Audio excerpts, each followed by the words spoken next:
एक छोटे से गांव में एक गरीब लड़का रहता था जिसका नाम रामू था। उसके परिवार की आर्थिक स्थिति बहुत ही कमजोर थी।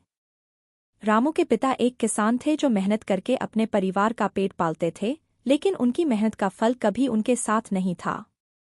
एक दिन गांव के आसपास की खेतों में बाढ़ आ गई। सभी किसान परेशान थे क्योंकि बाढ़ के कारण उनकी पूरी मेहनत पानी में बह गई थी। रामू भी अपने पिता के साथ खेत में मदद कर रहा था। बाढ़ के बाद गांव के लोगों को भूख प्यास की चिंता थी। खेतों में फसल उगाने के लिए उनके पास पर्याप्त पानी नहीं था। रामू को देखकर एक समझदार बूढ़ा उससे बोला, रामू, हमें एक आशा की किरण दिखाई दे रही है। तू क्या कर सकता है? रामू को उस बूढ़े आदमी की बातों में रास्ता दिखाई दिया।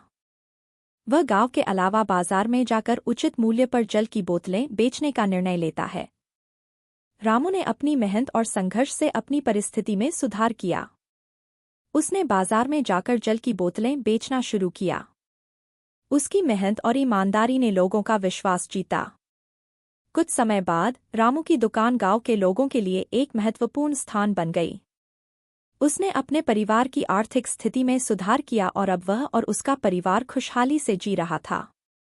यह कहानी हमें यह सिखाती है कि मेहनत, संघर्ष और ईमानदारी से किसी भी परिस्थिति को परिवर्तित किया जा सकता है।